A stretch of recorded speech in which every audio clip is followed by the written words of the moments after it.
Hai guys, balik lagi di channel kita. Tapi sebelum kita mulai, jangan lupa klik subscribe dan tombol lonceng di bawah.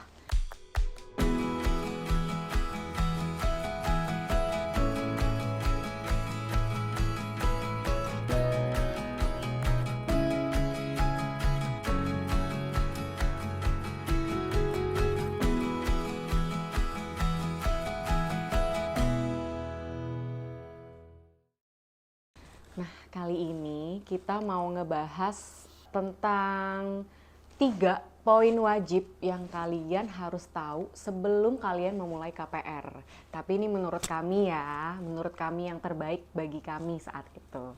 Gimana?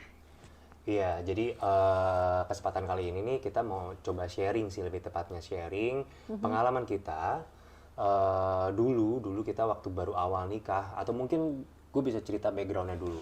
Jadi gue sebelum nikah sama Cindy 2 tahun yang lalu, gue punya cita-cita pokoknya gue nikah harus gue udah punya rumah, ibaratnya kayak gitu. Idealisnya lah ya, masih idealis waktu itu. Jadi eh dulu gue ya gencer banget nyari apa iklan-iklan rumah dan lain-lain. Pada akhirnya gue ketemu satu rumah yang memang waktu itu juga udah lihat Lihat bareng juga bareng, sama Cindy, iya. dan kebetulan kita berdua cocok. Terus kita lihat, kita tanya skema KPR-nya kayak gitu. Jadi saat itu KPR-nya itu mungkin biasa KPR konvensional pada umumnya.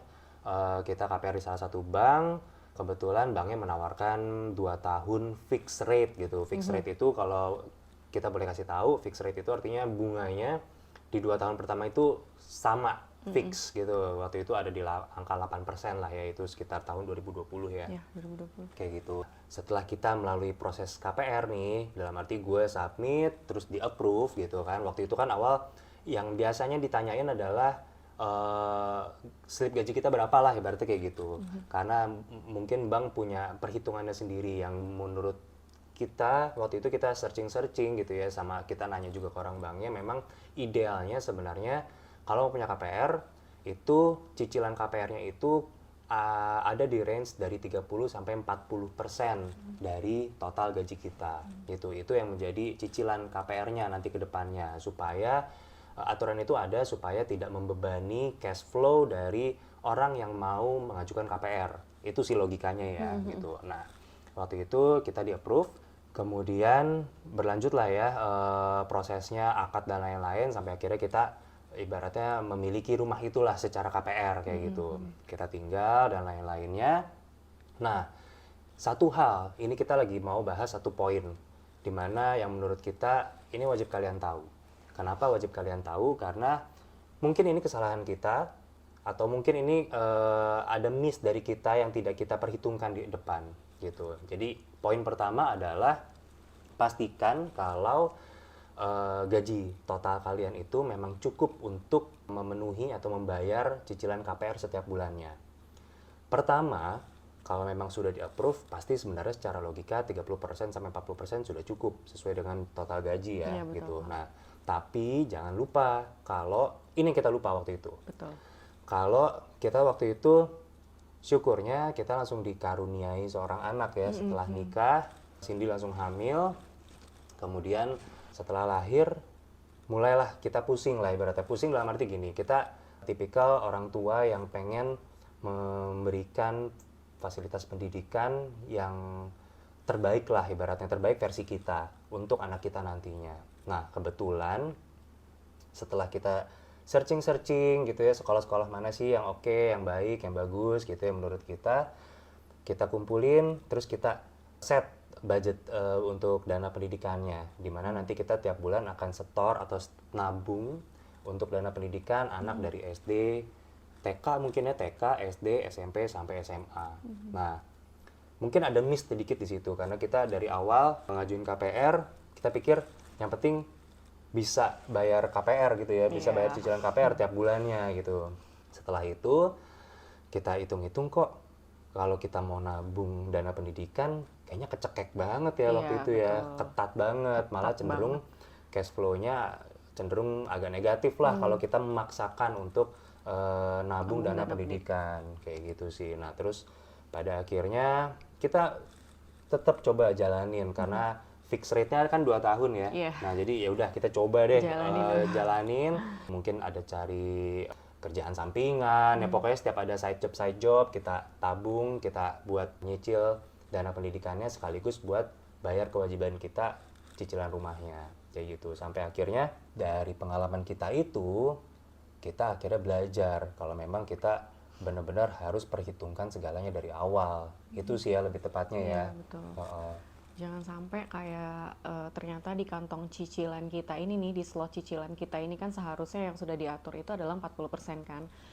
Belum lagi ditambah home appliance kalian, misalnya kayak AC, TV, atau kulkas, mesin cuci, dan lain-lain itu ya bisa sampai 50-60% ya. Jadi jatuhnya kecekek banget lah gitu kan. Jadi ya intinya sih ya jangan memaksakan kehendak seolah-olah mengorbankan dana pendidikan anak gitu, yang sebenarnya itu penting juga ya. Dua-duanya penting sih, cuman ya itulah prioritas kami ya saat itu adalah dana pendidikan anak kami sampai nanti dia kuliah. Iya benar. Jadi kita benar-benar pengen nabung dari awal karena kita tahu nih dana pendidikan kan kemungkinan besar memang mahal ya. Kita tahu sendiri masuk TK aja udah mahal gitu kan. Jadi kita merasa kita butuh nabung gitu, nabung dari sedini mungkin gitu. Nah, jadi kita ngerasa perlu nabung setelah dimasukin ke slot tabungan, slot ya kita anggap sebagai slot cicilan. Ternyata lumayan besar juga gitu. Terutama juga kita punya cicilan mobil yang sebenarnya itu juga agak miss tuh waktu itu gitu. Jadi cicilan mobil sama cicilan rumah tuh dulu justru udah 40% lebih, mungkin hampir ke 50%. Dua kantong cicilan rumah sama cicilan mobil, ditambah lagi tabungan kita yang memang kita mau prioritaskan gitu ya. Terus kita masuk ke poin kedua nih. Balik lagi, mungkin kita akan sampaikan ini menurut kita ya gitu. Jadi kalau menurut kita di poin kedua yang harus kalian tahu, yang harus wajib kalian tahu sebelum kalian mau KPR adalah jangan buru-buru memutuskan untuk mengambil KPR. Betul. Nah, penjelasannya gini nih. Jadi ini mungkin balik lagi ke pengalaman gue pertama, karena kan memang sebenarnya dulu gue yang paling ngebet banget pengen punya rumah. Waktu itu gue bener-bener idealisnya adalah gue nikah, gue harus punya rumah. Nah, yang tidak gue persiapkan adalah setelah gue punya rumah, gimana gue cara ngisi rumahnya. Betul. Ya kan? Punya rumah, gak ada isinya, nggak bisa ditinggalin gitu kan gitu. Makanya gue waktu itu iya sedikit menggebu-gebu lah ya untuk yang penting gue punya rumah dulu deh gitu. Pada akhirnya gue waktu itu ngisi rumah, ya jujur ngisi rumah tuh kan kebutuhan yang memang dasar lah ya gitu. Setidaknya ada AC gitu kan, mesin cuci buat cuci baju aja gitu, buat cuci baju sehari-hari, kulkas buat nyimpen bahan-bahan makanan yang bisa kita masak kayak gitu. Terus apa lagi ya? TV yang sebagai entertainmentnya kita lah ya, paling basicnya TV.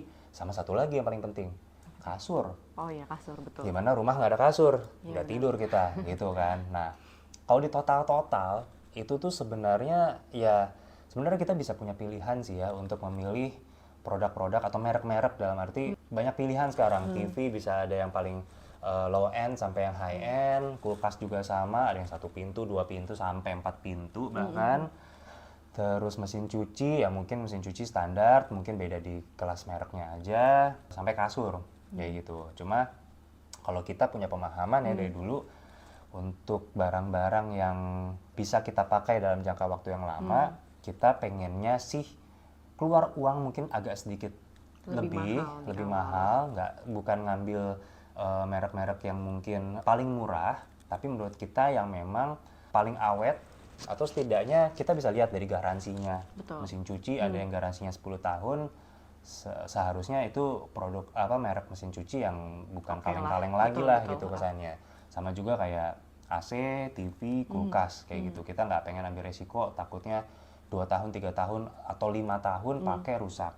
Kita pengennya memang itu jangka panjang, 10 tahun, syukur-syukur minimal 10 tahun atau lebih, kayak gitu sih. Nah, dari situ kita mencari itu ya, dari abis punya rumah, kita cari ke toko-toko elektronik, Dan akhirnya karena kita tidak punya uang cash yang sebesar, ya lumayan cukup besar lah ya untuk barang-barang yang tadi, akhirnya kita mengambil cicilan lagi. Betul. Balik lagi kita cicil lagi, terjebak sama yang namanya cicilan.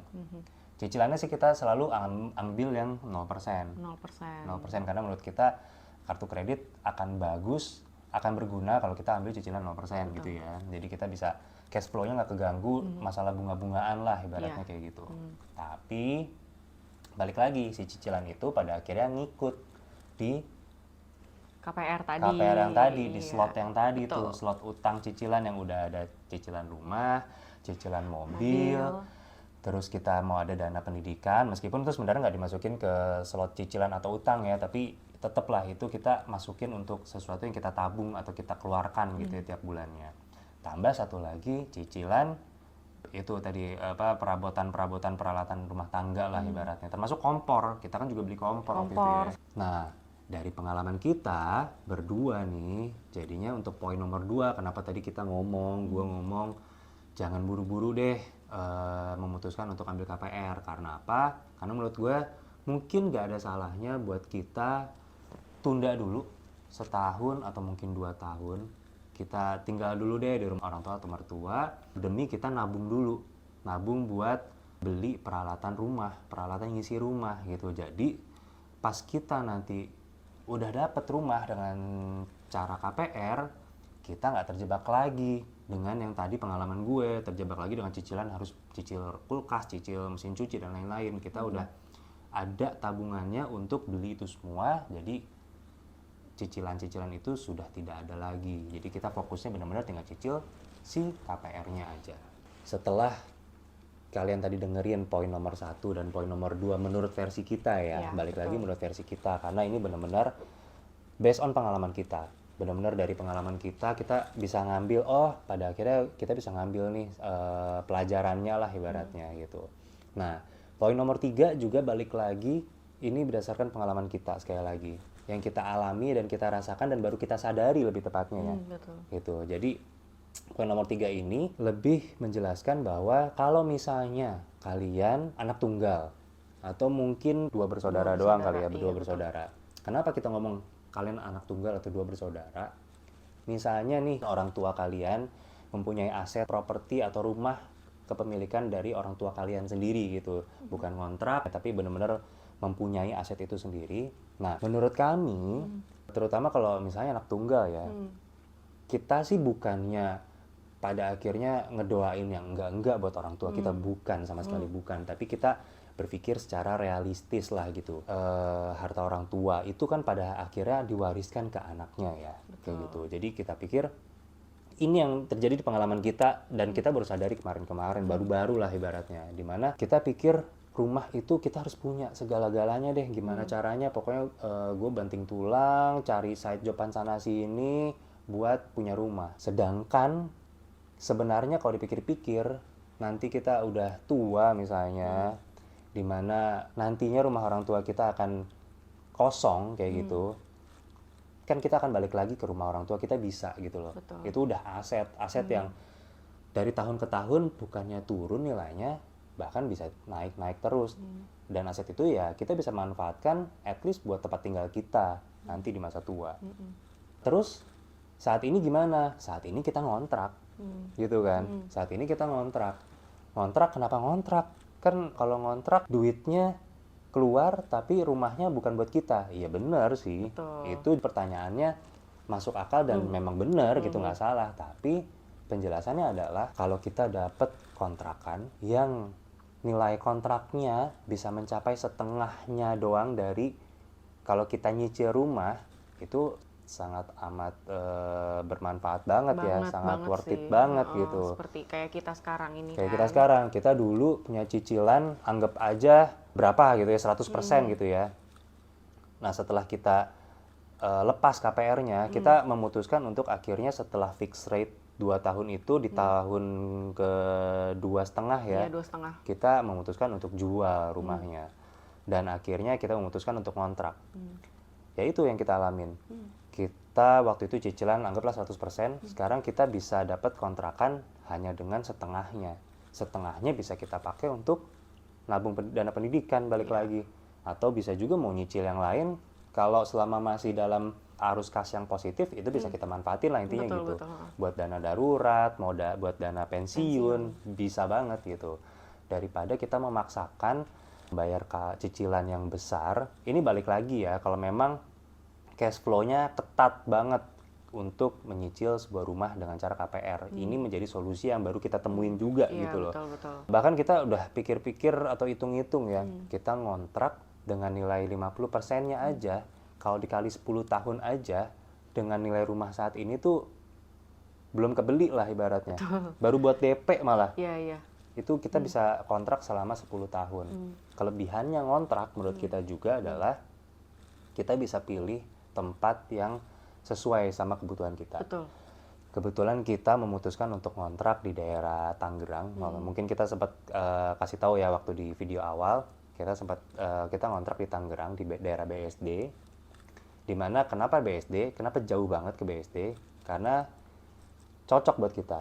Iya, Secara karena lingkungan menurut kami tuh secara lingkungan, apalagi kita punya anak kan yang akan tumbuh sekitar 5-10 tahun atau mungkin lebih ya di sini ya. Environment-nya tuh oke banget gitu untuk anak-anak, karena sekitar kami juga itu adalah orang tua muda ya, pasangan-pasangan muda yang anak-anaknya juga rata-rata seumuran sama anak kami gitu, 2, 3, 4 tahun seperti itu di sekitaran kami ini ya. Ya, makanya awalnya kita mikir kalau kita maksain buat punya rumah di sini pun kayaknya susah sih kebeli gitu ibaratnya ya, susah sih kebeli gitu, atau mungkin kebelinya mungkin masih nanti gitu. Iya. Tapi ya kan anak tumbuh dari sekarang nih, karena kita kebetulan dapat dikaruniai anak dari sekarang gitu. Setidaknya kita bisa memberikan fasilitas yang oke, kenyamanan dan keamanan yang paling penting. Iya, betul.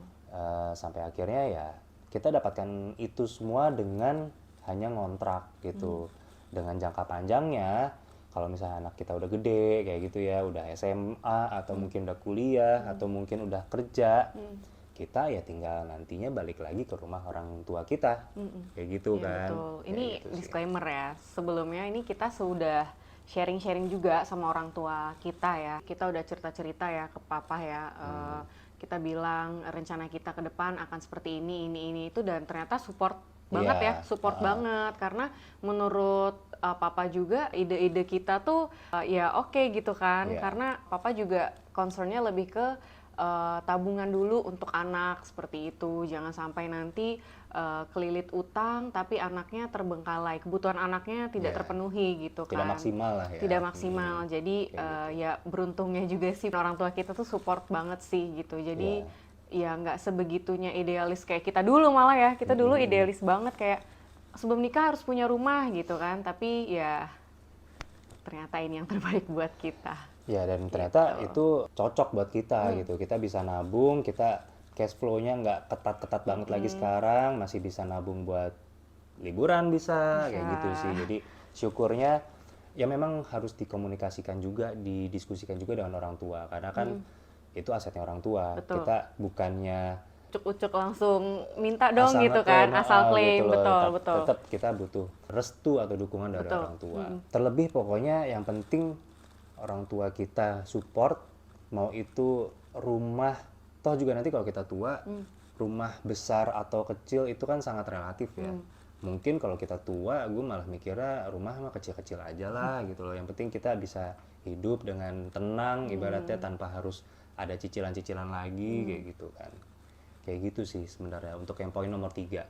Balik lagi, semua poin yang kita udah sampaikan dari poin nomor 1, poin nomor 2, poin nomor 3 ini benar-benar berdasarkan pengalaman kita.